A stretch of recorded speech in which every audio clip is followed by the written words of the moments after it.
tous et bienvenue sur la chaîne de l'Examen Crypto. Nous sommes le samedi 5 avril 2025, il est actuellement 9 heures du matin. On va faire le point bien évidemment sur la situation du Bitcoin. On va regarder les news, on va regarder les actualités, les altcoins, la macroéconomie, bref, que du lourd. On s'installe confortablement et on démarre. Mais avant, bien évidemment, on regarde cette cryptomap qui repasse tout doucement dans le vert. On a un Bitcoin qui arrive à se stabiliser, on va le voir au-dessus d'un niveau clé. Et donc, du coup, ça permet aux altcoins d'essayer de reprendre un petit peu de force. Bref, on va regarder tout ça en détail. Mais d'abord, on démarre par la partie news. Alors, pas mal de choses hier. Donc, dans le club LexaRocket, on avait vu la crypto-monnaie Atom Cosmos. On a vu qu'elle avait une configuration très très belle, cette crypto-monnaie. Donc, du coup, peut-être qu'encore on a trouvé une belle opportunité. Elle nous a poussé hier un plus 10%. Donc, encore une fois, dans le club, on se régale. Grosse annonce pour les paiements crypto, donc on a Binance Pay qui adopte l'USDC, c'est ce que nous pousse Crypto Détente.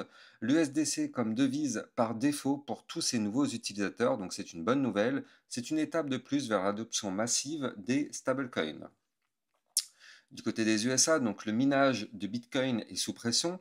On le sait, les nouvelles taxes poussées par Donald Trump poussent les entreprises US à importer en urgence des ASICs avant la hausse des coûts. On le sait, hein, la hausse des coûts, elle va se faire sentir là, dans les prochains jours. Et donc, du coup, tous ceux qui veulent effectivement changer leur matériel, eh bien, vu que la plupart des matériaux ils viennent de Chine, du coup, effectivement, il faut se dépêcher si on ne veut pas avoir cette hausse des taux. Surtout qu'on sait que pour le minage, c'est un calcul en fonction de la rentabilité versus coût de l'énergie versus coût du matériel qu'il faut prendre en compte. Donc le coût du matériel a quand même une place très très importante dans justement la rentabilité.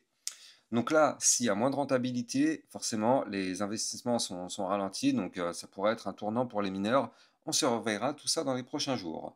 Les baleines Ethereum profitent de la baisse, plus de 130 000 Ethereum achetés en une seule journée, donc c'est quand même assez fou. C'est une accumulation stratégique ou bien une anticipation d'un rebond imminent? Eh bien écoutez, on va voir ça et de toute façon l'Ethereum, on va l'analyser en fin de vidéo.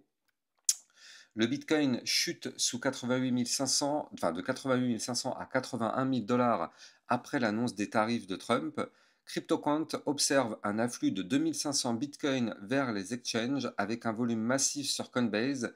Alors on le sait en général, hein, quand c'est effectivement des Bitcoins qui sont ramenés sur des exchanges, eh bien en général c'est peut-être pour que ce soit vendu, mais bon pour l'instant en tout cas c'est pas encore le cas, donc panique passagère ou début d'une tendance. Pour l'instant, on va voir ensemble que tout va bien, pas d'inquiétude.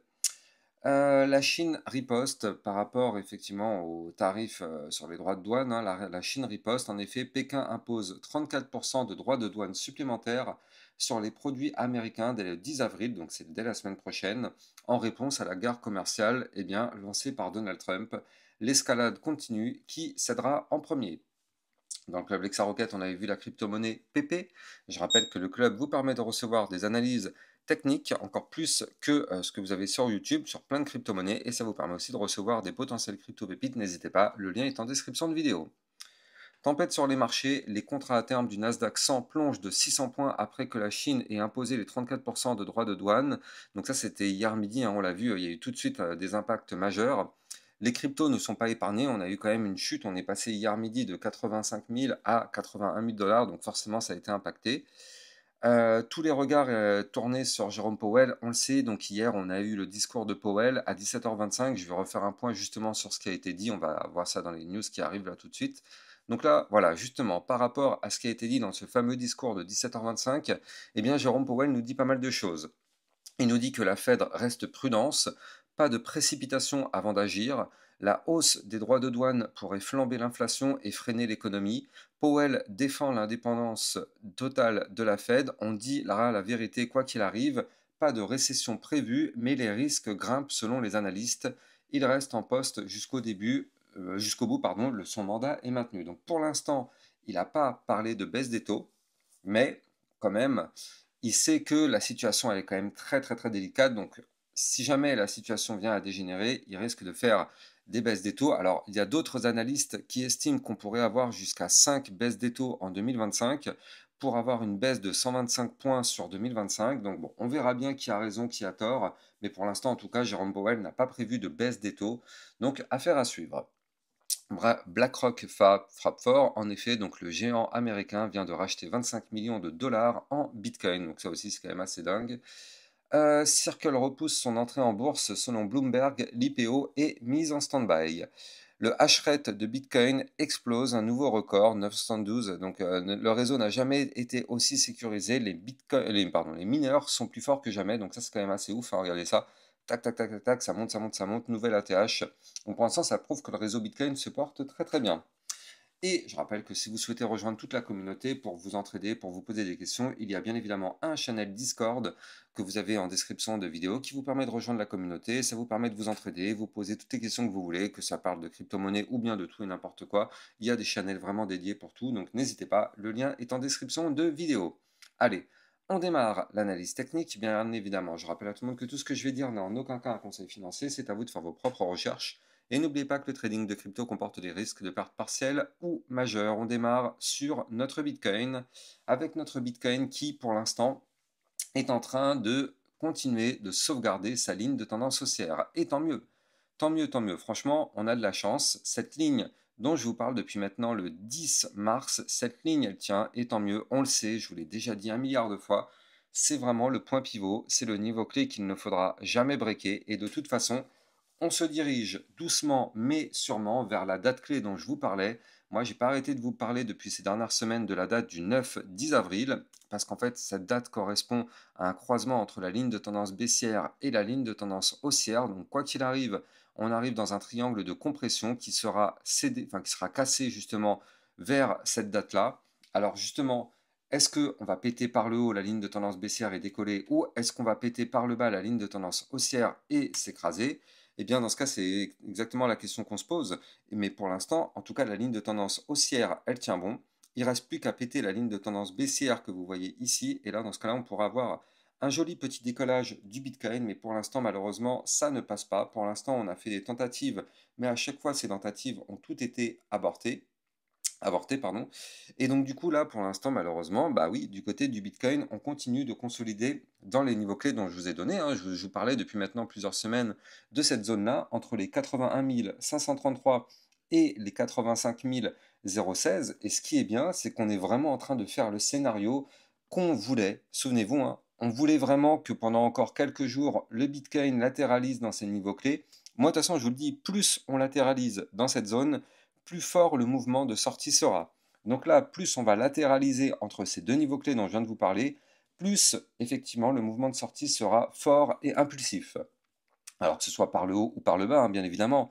Mais pour le moment, en tout cas, la ligne de tendance baissière, pardon, haussière, elle tient bon.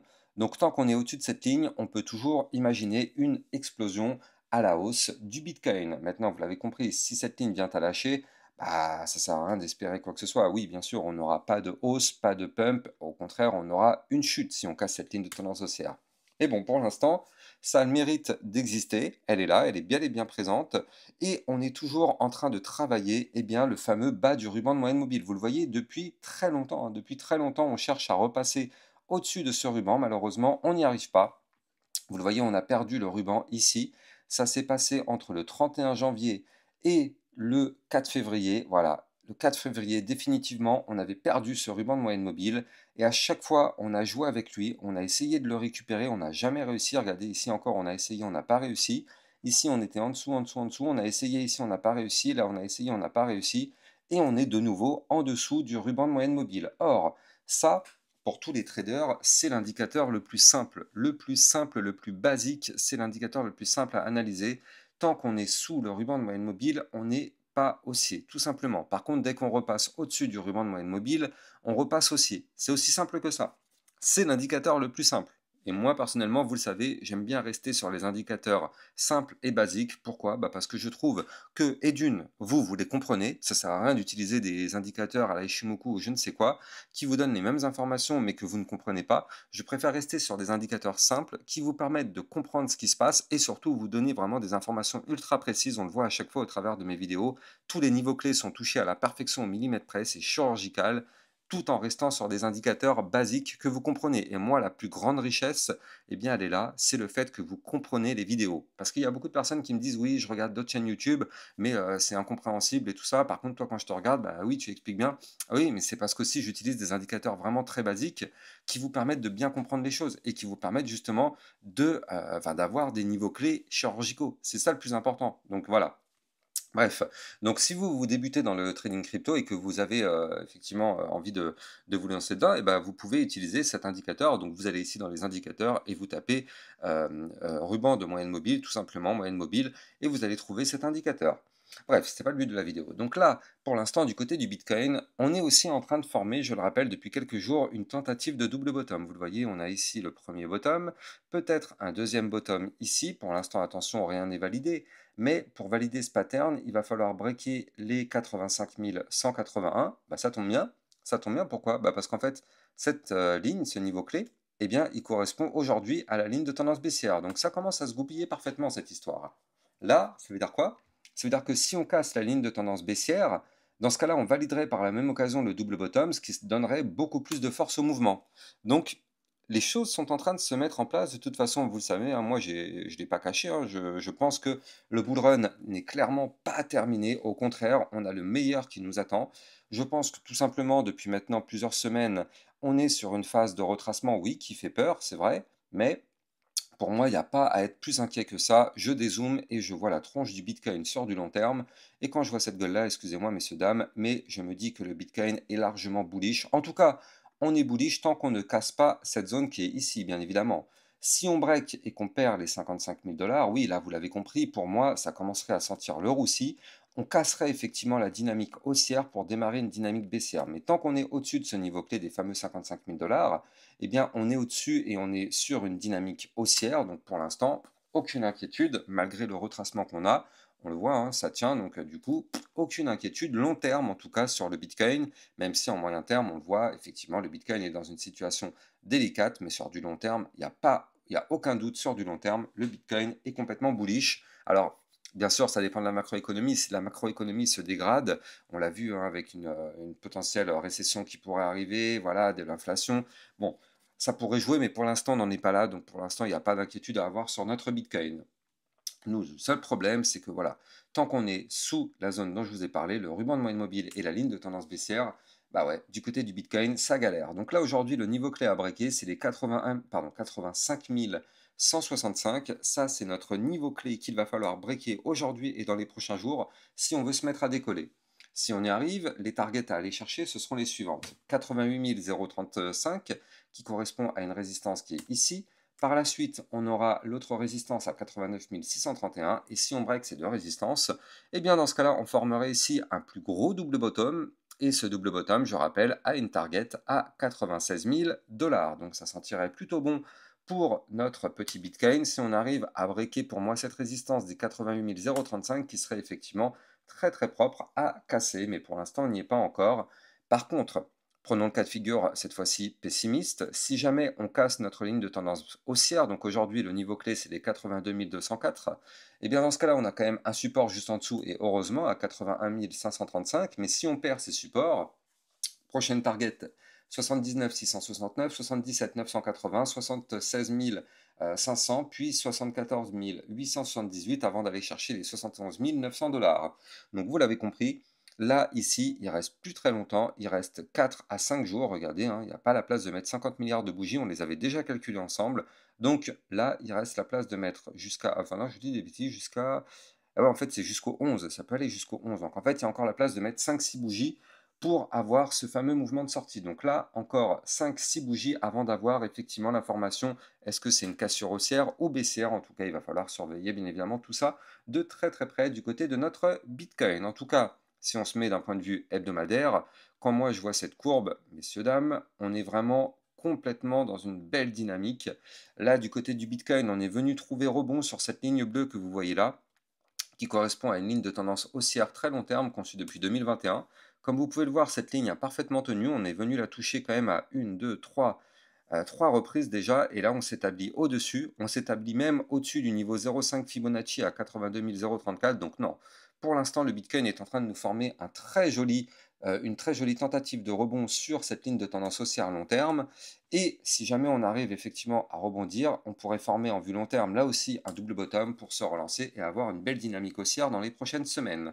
Quand je dis dans les prochaines semaines, c'est peut-être dans les 5, 6, 7, 8 prochaines semaines. Pourquoi je vous dis ça? Parce que là, vous le voyez, on a un momentum MACD qui nous montre que effectivement pour l'instant le momentum est toujours contrôlé par les bears.